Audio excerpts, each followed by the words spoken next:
On May 3, 1946, inmate Willie Francis felt 2,000 volts of electricity surge through his body during his execution in the electric chair. Miraculously, he survived, but what happened next will leave you speechless. Here are 10 stories of inmates who, against all odds, survived their own execution in the shocking events that followed. Welcome to Criminal Records. Number 10, Kenneth Smith. In the controversy, convicted killer Kenneth Smith requested to die by having pure nitrogen pumped into his lungs, but this type of execution has never been attempted in the world.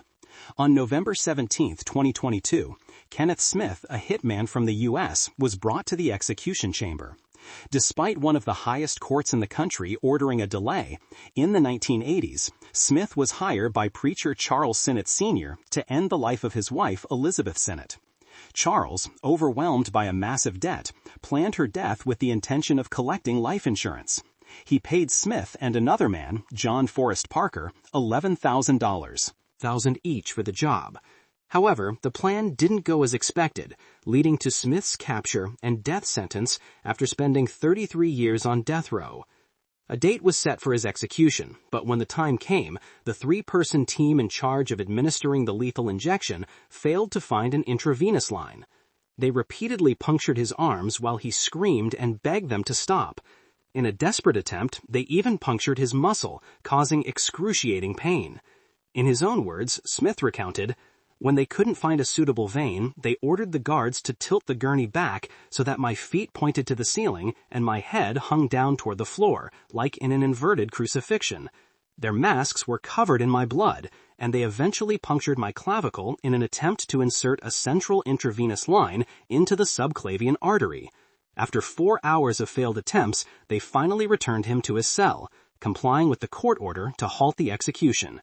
His lawyers described the experience as disturbing and traumatic, something most would agree with, but the worst was yet to come. On August 26, 2023, the state of Alabama decided that Smith would be executed by nitrogen hypoxia, a method never before used in the U.S. Authorities believed that after having escaped death so many times, this was the only way to end his life. In this procedure, Smith would simply inhale the gas until he lost consciousness and died. On January 25, 2024, Kenneth Smith's execution was carried out. Smith, 58, made a final statement through a mask which muffled his words. "Tonight, Alabama made humanity take a step back," said Smith. "I leave with love, peace, and light. I love you all. Thank you for supporting me." Witnesses saw him dressed in his prison uniform, covered with a white sheet up to his chest. He was strapped to the gurney in 2 places, with a strap around his stomach and another across his chest. During the execution, he violently shook on the gurney, and the process lasted about 25 minutes. After having cheated death once, this time there was no escape. Number 9. Romo Broom. On September 15, 2009, convicted rapist and murderer Romo Broom was scheduled to be executed by lethal injection in the state of Ohio. However, the executioners faced issues that made it possible to carry out that day. Broom was born on June 4, 1956 in Michigan and moved to Ohio with his mother at the age of 5. Over time, he became involved with bad influences that shaped the course of his life. His criminal history began in 1974 with car thefts on highways, but soon escalated to more serious crimes, including rape and murder. The crime that led him to death row was the kidnapping, rape, and murder of Trina Middleton, a young woman who was walking home with her friends after a football game in East Cleveland, Ohio. After being identified through DNA evidence, he was arrested, convicted, and sentenced to death by lethal injection. However, his execution turned into an unexpected struggle for over 2 hours. The executioners unsuccessfully attempted to find a suitable vein to administer the lethal drugs. During the process, Broom suffered extreme pain from the repeated punctures in his arms. Eventually, the state of Ohio intervened and halted the execution. Initially, it was rescheduled for a week later, but over time, his lawyers succeeded in delaying it for years. Broom even wrote a book about his traumatic experience. Although a new execution date was set for 2022, it never took place. On December 20th, 2020, Bramall Broom passed away due to complications from COVID-19. While he ultimately died on death row, it is undeniable that he managed to evade his execution and live far longer than the state had originally planned. Number 8. William Duell. There's a reason why hanging was discontinued as a method of execution. In the past, several people survived, including a young man named William Duell. Duell was a minor when he was convicted as an accomplice in the attack on Sarah Griffin in England on November 24, 1740. He was hanged at Tyburn along with 4 other convicts. His body was left hanging for about 20 minutes, and after being declared dead, he was lowered and taken to an anatomy theater for dissection. However, after his clothes were removed and he was placed on the table, one of the attendants noticed something strange. Duell was breathing slowly. Over the hours, his breathing grew faster until he managed to sit up and speak. Unfortunately for him, the doctors reported to the authorities, and that very night, he was returned to prison. It was discovered that due to the pressure of the rope on his neck, he had suffered a bout of delirium, preventing him from remembering his execution. The next day, he had fully recovered. The news spread quickly, and the public celebrated his unexpected survival. He was eventually pardoned due to his mental state, and his sentence was commuted to penal transportation, meaning his exile to North America. He spent the rest of his life in Boston, where he is said to have died around 1805. Number 7. John Lee on February 23, 1885. There were 3 failed attempts to execute John Lee by hanging, all of them unsuccessful. John Lee was born in England on August 15, 1864. At the age of 21, he was convicted of ending the life of his employer, Emma Keese, in her own home. The only strong evidence against him was the fact that he was the only man present in the house at the time of the crime, along with his criminal history and some cuts on his arm. Despite Lee insisting on his innocence, he was sentenced to hang. On the day of the execution, he was led to the gallows with the rope tightened around his neck and a sack covering his head. However, when the executioner pulled the lever to open the trapdoor, nothing happened. He tried several times, but the trapdoor simply wouldn't open. It was an embarrassing moment for everyone present, and the coroner decided to suspend the execution. Lee was returned to his cell while the mechanism was tested again. It worked perfectly with each attempt, but as soon as Lee was placed on the trapdoor, it failed again. Throughout the entire process, Lee remained calm, claiming that his faith in God would save him. What happened next? A judge commuted his sentence to life imprisonment.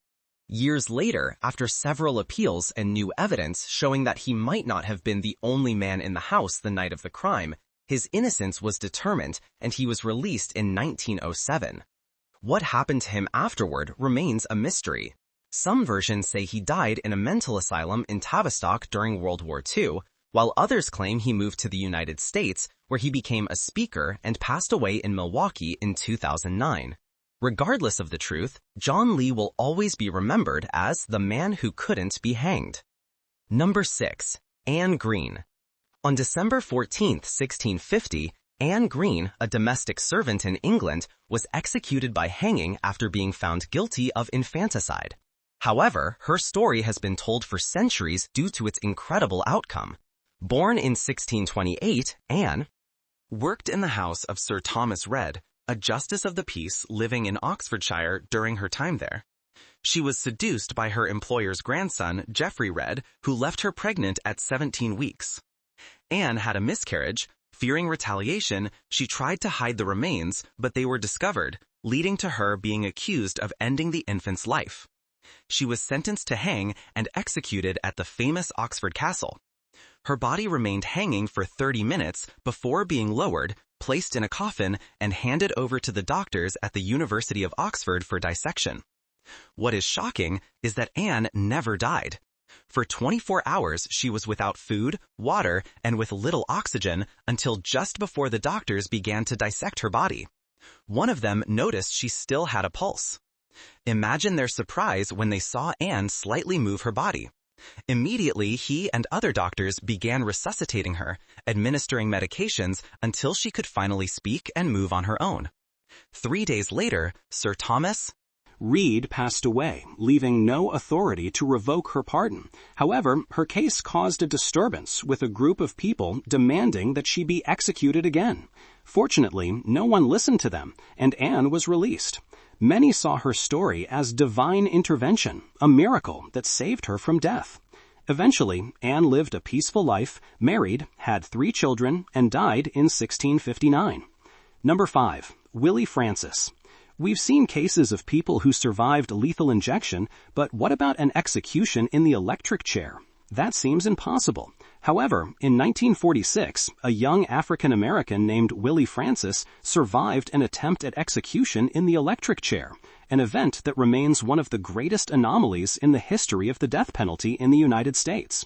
2 years earlier, in 1944, a pharmacist from St. Martinville, Louisiana, named Andrew Thomas, was found dead after receiving multiple gunshots. It was said that Thomas had been abusing young people in the area, leading many to believe that Willie Francis might have been one of his victims. For 9 months, the case remained unsolved, until in August 1945, Willie, only 16 years old, was arrested as the primary suspect. According to the police, he was found with Thomas's wallet, but no evidence ever proved this. Moreover, the weapon used in the crime belonged to the county sheriff's assistant, Auguste Fuselier, which raised even more doubts about Willie's guilt. Despite the lack of concrete evidence, he was pressured into signing 2 written confessions, likely obtained under coercion. His trial was a sham. The defense attorneys didn't call any witnesses or raise objections, and within just 2 days, an all-white jury found him guilty and sentenced him to death on May 3, 1946. Willie was taken to the electric chair. However, the execution failed. The portable electric chair had been properly installed by a prison guard who was drunk, preventing the current from killing him. Against all odds, Willie Francis survived. After this incident, a lawyer named Bertrand DeBlanc took on his case and appealed to the Supreme Court, arguing that not only had the execution been inhumane, but there were also serious irregularities in the trial, among them key evidence, such as the murder weapon and Andrew Thomas's body had disappeared days before the trial. Despite the evidence that the judicial process had been riddled with errors, the Supreme Court rejected the appeal on May 9, 1947, 1 year after his first attempted execution. Willie Francis was sent back to the electric chair. This time, there were no mistakes. His last words were directed at a reporter. "I'm going to meet the Lord with my Sunday pants and my Sunday heart."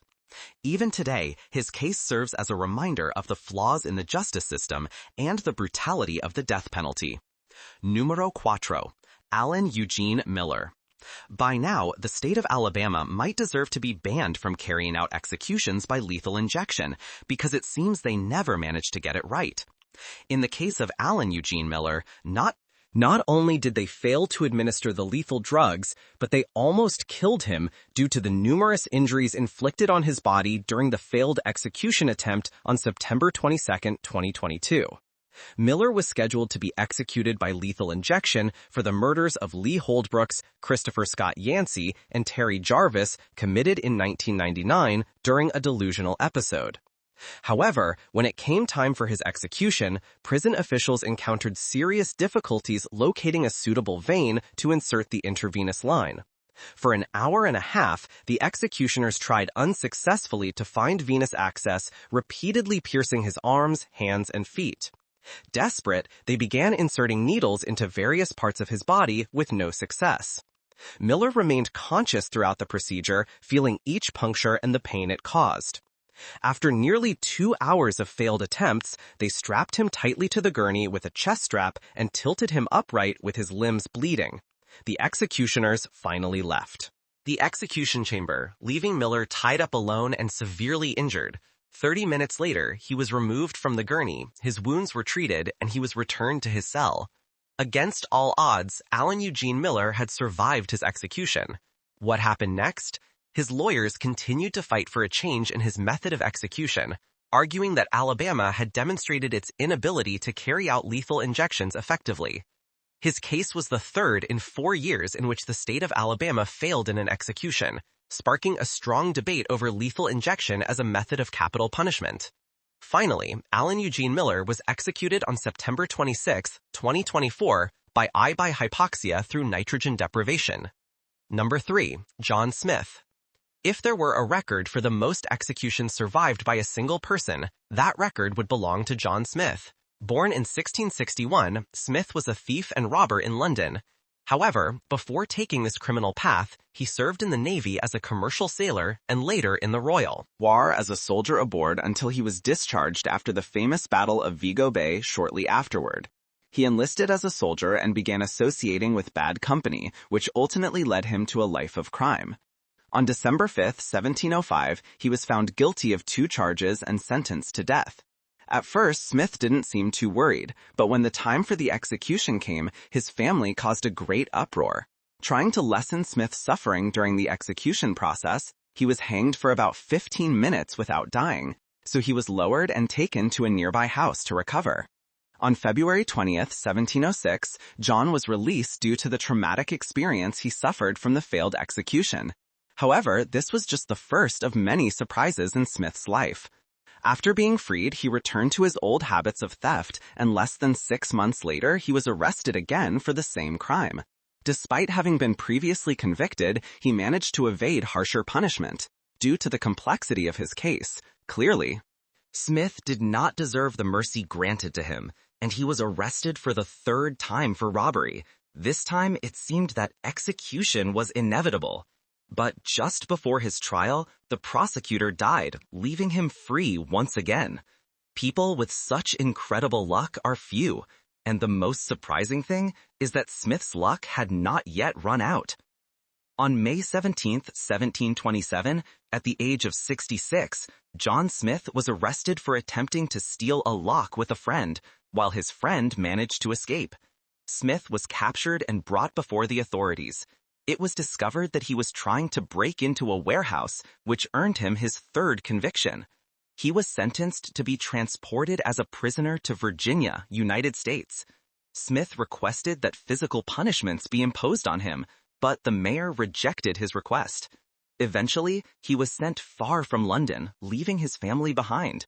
It is uncertain what happened to Smith after his relocation, but it is hoped that his luck accompanied him until the end of his life. Number 2. Joseph Samuel. In 1795, a German man named Joseph Samuel was sentenced to be transported as a prisoner to England. However, what he did next was completely unthinkable, leading him directly to the death penalty. Though fate had other plans for him at the time. Britain had a penal settlement in Sydney, and Samuel, along with other prisoners, managed to escape from that settlement and return to England. After his escape, they robbed the house of a wealthy woman, and during the robbery, they killed the police officer who was guarding the house. Since the woman was wealthy and an officer had been killed, the authorities launched an intense manhunt to capture Samuel and his gang.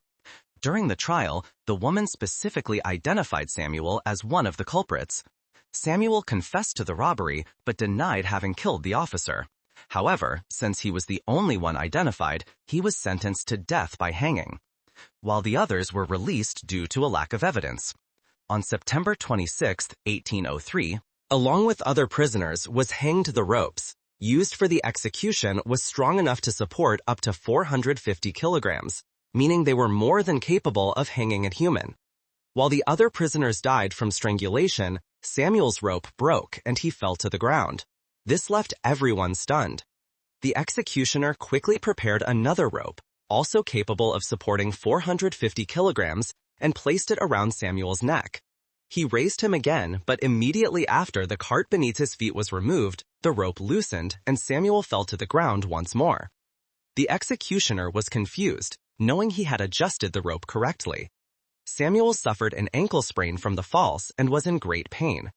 Once again, the executioner prepared a new rope, ordered the cart to lift him up, and carefully adjusted the rope. This time, when the cart moved away, the rope failed for the 3rd time, leaving Samuel falling to the ground again. The crowd began to cheer, calling for Samuel's release, and the situation grew violent. The chief of police ordered that the execution be halted until the governor's arrival. When the governor arrived at the scene and reviewed the ropes, which showed no signs of being cut, and saw that the other prisoners had died with the same ropes, He agreed with the crowd that this was likely a sign from God that Joseph Samuel had not committed a crime worthy of execution.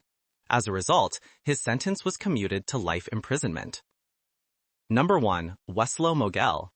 It's only fitting to close this video with a case that will leave you on the edge of your seat. Born on November 1, 1896, Weslow Mel was a Mexican soldier under the command of General Francisco Villa. However, after the start of the Mexican Revolution, Weslow was captured and sentenced to death by firing squad. Being executed by firing squad is one of the most brutal forms of execution a condemned person can face. But somehow, Weslow survived. During that execution, he was shot between 8 and 9 times in his body, and as a final measure, they shot him point blank in the head to ensure his death. But after everything was over, Weslow realized that he was still alive, although he decided to play dead to avoid being killed again. When his body was taken down, Weslow managed to crawl through the night to the Church of Santiago Apostol, which was 3 blocks away. A member of the church found him and took him to his home, where he recovered, though permanently scarred and disfigured. Weslow